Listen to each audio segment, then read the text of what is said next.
The real turning point of this book, The Fall, happens when Clemens witnesses a woman jump from the bridge. वो देखता है women को bridge से jump करते हुए, sign में, वो जो रिवर है उसमें, but he does nothing. And this is the point when Camus is trying to tell us कि हम लोग बिल्कुल उसी क्लेमेंस की तरह हैं, बड़ी बड़ी बातें करते हैं, है ना, I will do this, I will do that, I will do this heroic work, लेकिन एक्चुअल में जब रियल समय आता है तो each and every person is a coward. No one does anything. That women जो ब्रिज से जंप करती है, वो क्राई भी करती है हेल्प के लिए, वाटर की आवाज, स्प्लैश की आवाज आती है, but he walks away, he doesn't care, है ना. So he doesn't even call for help, he does not even jump to help her. He pretends that कि nothing, ऐसा कुछ हुआ ही नहीं, he pretends nothing happened.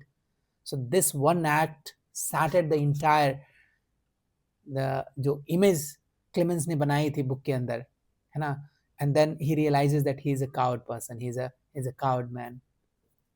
So in a way, Camus is trying to tell us that each and every person is coward in itself. क्योंकि जब समय आता है हमें किसी चीज़ को डिफेंड करने की, हमें हमें हीरोइक चीज़ें करने की, तो हर कोई पीछे चला जाता है. जैसे फॉर इंस्टेंस अगर कोई सड़क पे गिर गया या अगर कहीं लड़ाई हो रही है, तो कोई उसमें मदद करने नहीं जाता, हर कोई बस देख के छोड़ देता है ना.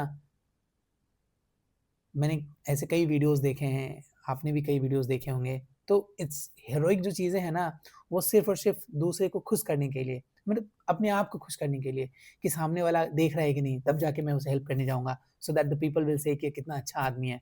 तो अपनी ईगो को सेटिस्फाई करने के लिए लोग करते हैं help, but for the real cause nobody comes for help, है ना. यहाँ पे सेम क्लेमेंस भी वही कर रहा है. तो after this event the Clemens starts noticing all his lies. जैसे कि वो स्माइल करता है, वो फेक स्माइल करता है लोगों के ऊपर, है ना. और उसकी जो काइंडनेस है वो स्ट्रेटेजिक है, वो चाहता है कि कोई देखे जब वो कोई गुड डीड्स कर रहा होता है ना, ताकि ताकि उसे फील आए सुपीरियरिटी का. और कहता है कि ये जो मोरालिटी है वो सिर्फ शो ऑफ करने के लिए है, not the real one. This is why at the end of this novel he says, since no one is innocent, I don't have to be innocent either. This is a very beautiful line. He says, अगर कोई innocent नहीं है इस धरती पे, तो मैं क्यों innocent बनूं?